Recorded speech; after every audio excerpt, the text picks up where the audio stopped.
అనుదిన అరుణోదయ స్థుతి కార్యక్రమంలో అనుదినము మాతో కలిసి దేవుణ్ణి స్తుతిస్తున్న ప్రియ సహోదరి సహోదరులందరికీ మన రక్షకుడు ప్రభువైన యేసుక్రీస్తు నామములో మా హృదయపూర్వక వందనాలు తెలియచేస్తూ ఉన్నాం.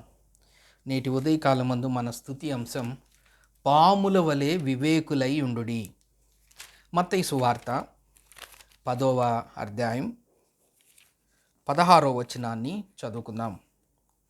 ఇదిగో తోడేళ్ల మధ్యకు గొర్రెలను పంపినట్లు నేను మిమ్మల్ని పంపుచున్నాను కనుక పాముల వలె వివేకులను పావురముల వలె నిష్కపటులనై ఉండుడి.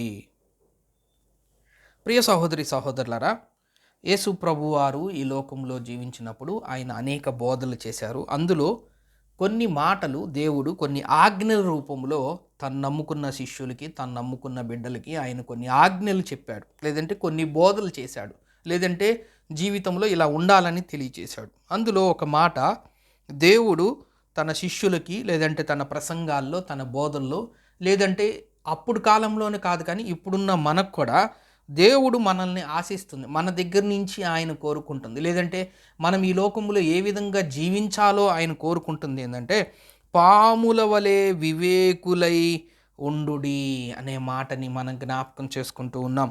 యేసు ప్రభువారు ఈ మాట మొదటి వచనం 10వ అధ్యాయం చూసినట్లయితే ఆయన తన 12 మంది శిష్యులను పిలిచి అపవిత్రాత్మలను వెళ్ళగొట్టుటకును ప్రతి విధమైన రోగమును ప్రతి విధమైన వ్యాధిని స్వస్థపరచుటకును వారికి అధికారం ఇచ్చాను. ఎవరికి అధికారం ఇచ్చాను?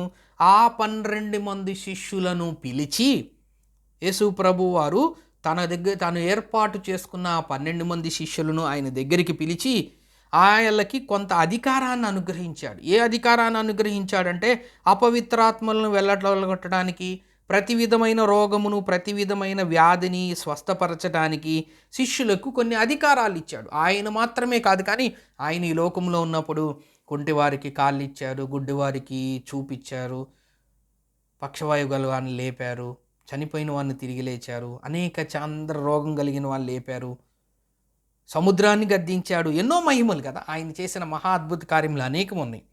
ఆయన మాత్రమే కాకుండా తన శిష్యులకు కూడా అది ఇచ్చాడు. ఆ 12 మంది శిష్యుల గురించి చెబుతూ 5వ వచనంలోకి వెళ్దాం డైరెక్ట్గా. ఏ సందర్భంలో పాముల వలె వివేకులై ఉండుడి అని దేవుడు తన శిష్యులకు, లేదంటే చేరువచ్చిన జనాంగానికి, లేదంటే ఉదయకాలం ముందు వాక్యం వింటున్న మనకి పావురము వలె నిష్కపుటులై ఉండుడని దేనికోసం చెప్తున్నాడో మనం ఒకసారి గ్రహించినట్లయితే 5వ వచనం, యేసు ఆ 12 మందిని పంపుచు, 12 మంది శిష్యుల పేర్లు పైన మనం 2, 3, 4 వచనాల్లో గమనించవచ్చు. వాళ్ళకి అధికారాన్ని అనుగ్రహించాడు, 12 మంది శిష్యుల్ని పిలిచాడు, అపవిత్రాత్మలను వెళ్ళగొట్టే అధికారం ఇచ్చారు, ప్రతి విధమైన రోగమును నయం చేసే ఆ మహిమనిచ్చారు, ప్రతి విధమైన వ్యాధిని స్వస్థపరిచే ఆ అధికారాన్ని దేవుడు శిష్యులకు అనుగ్రహించి శిష్యులను పంపిస్తూ వారికి కొన్ని మాటలు చెప్తున్నాడు. వారికి ఆజ్ఞాపించినదేమనగా వాళ్ళకి ఆజ్ఞిస్తున్నాడు, వాళ్ళకి ఆదేశం ఇస్తున్నారు, ఎలా ఉండాలో చెప్తూ ఉన్నారు. అలా చెప్పుకుంటూ ఆయన అనేక మాటలు చెప్తూ 16వ వచనంలోకి వచ్చేసరికి ఇదిగో తోడేళ్ల మధ్యకు గొర్రెలను పంపినట్లు. తోడేళ్ల మధ్యకి గొర్రెలు వెళ్తే ఏమవుతుంది? తోడేళ్ళ యొక్క స్వభావము గొర్రెలను తినే స్వభావం. గొర్రె కనిపిస్తే తోడేలు ఊరుకోదు, ఎందుకంటే తోడేలు గొర్రె కన్నా చాలా బలమైనది. తోడేలుకి గొర్రెలు ఆహారంగా ఉంటుంది. వాళ్ళ తోడేళ్ళు మరి ఆహారం అవసరం కాబట్టి అది వేటకు వెళ్ళి గొర్రెలను చంపి అది ఆహారంగా తీసుకుంటూ ఉంటుంది. అలానే ఇక్కడ మనం చూసినట్లయితే స్వసాగా తోడేళ్ళు వేటాడి ఎక్కడ గొర్రెలు ఉన్నాయో చూసి, ఎక్కడ తనకు ఆహారం దొరుకుతుందో చూసి, కష్టపడి పరిగెత్తి తెలివిగా ఆ చెట్టు చాటున ఈ చెట్టు చాటున ఉండి మెల్లగా దానికి కావలసిన జంతువుల్ని చంపి ఆహారంగా తీసుకుంటూ ఉంటుంది. కానీ ఇక్కడ దేవుడు ఏం చెప్తున్నారంటే తోడేళ్ళు కష్టపడే ఆ పద్ధతి, ఆహారమును సంపాదించుకునే ఆ పద్ధతి వివరించట్లా. తోడేళ్ల మధ్యకే గొర్రెలను పంపుతున్నాడు. గొర్రెలున్న దగ్గరికి తోడేళ్ళు వెళ్తుంది. ఈ లోకంలో ఎక్కడైతే గొర్రెలు ఉన్నాయో అక్కడికి తోడేలు వెళ్తుంది రహస్యంగా, వెనక నుంచి, గొర్రెలకు తెలియకుండా. అవి పారిపోతాయేమో, ఆహారం దొరకదేమో అని చాలా చాకచక్యంగా పరిగెత్తటం కూడా అదే విధంగా అది పరిగెత్తి గొర్రెలను చంపిద్ది. కాబట్టి సహజంగా ఆలోచిస్తే గొర్రెలు ఎక్కడున్నాయో తోడేళ్ళు అక్కడికి వెళ్తుంది. కానీ దేవుడు ఏం చెప్తున్నాడంటే తోడేళ్ళు ఎక్కడున్నాయో వాటి మధ్యలోకి, వాటి దగ్గరికి, వాటి నియర్ బై వాటి కొద్దిగా దూరములో సమీపంగా కాదు, వాటి మధ్యకి, తోడేళ్ళ మధ్యకి అనే మాటని మనం 16వ వచనంలో మనం చూస్తూ ఉన్నాం. తోడేళ్ళ మధ్యకు గొర్రెలను పంపినట్లు నేను మిమ్మును పంపుచున్నాను. గనుక గొర్రెల దగ్గరికి తోడేళ్ళు కాదు, తోడేళ్ళ మధ్యలోకి, తోడేళ్ళ దగ్గరికి కాదు, తోడేళ్ళ మధ్యలోకి గొర్రెలను పంపుతున్నారు. కాబట్టి మీరు ఎలా ఉండాలంటే ఎవరికి చెప్తున్నారు ఈ మాట? ఆ 12 మంది శిష్యుల పేర్లు ఏమనగా, పేతురు అనబడిన సీమోను అనే మొదటి శిష్యుడి నుంచి 12వ శిష్యుడి వరకు, ఆయనను అప్పగించిన ఇస్కరియోతు యూదా, ఈ 12 మందికి అధికారాన్ని అనుగ్రహించి వాళ్ళని పంపుతూ ఆయన వాళ్ళకి హెచ్చరికలు జారీ చేస్తున్నాడు. తోడేళ్ల మధ్యకి గొర్రెలను పంపుతున్నాను కనుక, కాబట్టి ఇందును బట్టి మీరు ఎలా ఉండాలంటే పాముల వలె వివేకులుగా ఉండాలి. వివేకం అనగా తెలివి కన్నా ఇంకా ఉన్నత పదం. పాములు చాలా తెలివిగా, దాని కదలికలు, దాని యొక్క వెళ్ళే విధానము, అది వెంటనే స్పందించే విధానం చాలా స్పీడ్గా ఉంటుంది. మనందరికీ సహజంగా ఈ పాముల గురించి ఎంతో కొంత మనకు అవగాహన ఉంటుంది. అవి చాలా వివేకం, చాలా తెలివిగలవి. అవి మన మడి మీద కొడతాయి. అది మన జీవితానికి చాలా ప్రమాదం. అసలు పాము అంటేనే మనకి ఒళ్ళంతా భయం వేస్తుంది. దాన్ని చూస్తే మొత్తం బాడీ అంతా భయపడిపోతాం, మనసు భయపడుతుంది. ఎందుకంటే దానికున్న తెలివితేటలతో మనకి హాని కలిగిస్తుంటుంది.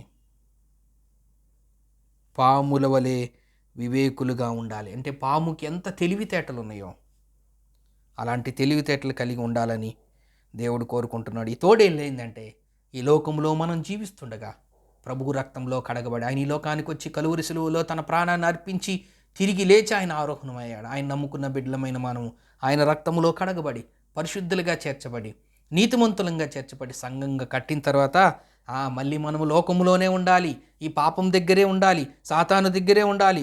సాతాను ఎప్పుడు గర్జించు సింహము వలె ఆయన ఎప్పుడెప్పుడు విశ్వాసుల్ని మింగేద్దామా, ఎప్పుడెప్పుడు శరీరాశ, నేత్రాశ, జీవపడంబం అనే వాటితో విశ్వాసుల్ని పడివేద్దామా, ఎప్పుడెప్పుడు పాపానికి దగ్గరికి తీసుకొద్దామా, ఎప్పుడెప్పుడు చీకటిలోకి తీసుకువెళ్దామా, ఎప్పుడెప్పుడు ఆకర్షితమైన శరీరాశ, నేత్రాశ, జీవపడంబంతో చేద్దామా, ఎప్పుడైనా శరీర కార్యములు అనే వాటితో విశ్వాసుల్ని పడేద్దామా, ఎప్పుడెప్పుడు దేవుని నుంచి దూరం చేద్దామా, ఎప్పుడెప్పుడు తనకు దగ్గరగా చేసుకుందామా, దేవుని కోపం కలిగించే పనులు చేద్దామా అని గర్జించు సింహము వలె విశ్వాసుల మీద దాడి చేస్తుంటారు. కాబట్టి విశ్వాసులమైన మనం వివేకము కలిగి జీవించాలని దేవుడు కోరుకుంటున్నాడు.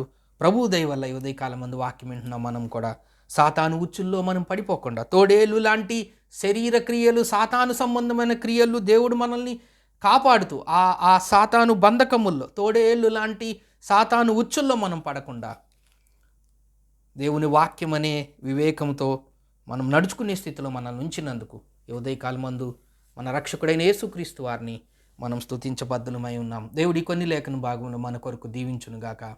ప్రార్థన చేసుకుందాం. ప్రేమగల తండ్రి, నమ్మకమైన మా దేవా, మీకు స్తోత్రం వందనములైనా. మీరు ఈ లోకంలో ఉన్నప్పుడు అనేక మాటలు చెప్పారు.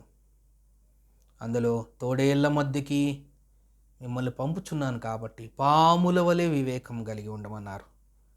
మేము కూడా సాతాను బంధకాల్లో చిక్కుకొనకుండా మీ మార్గంలో నడిచే కృపను మీరు మాకు అనుగ్రహిస్తున్నందుకు మీకు స్తోత్రం వందనములు తెలియజేస్తూ యేసు క్రీస్తు నామమున స్తోత్రం చెల్లించి ప్రార్థన చేస్తున్నాం తండ్రి. ఆమెన్.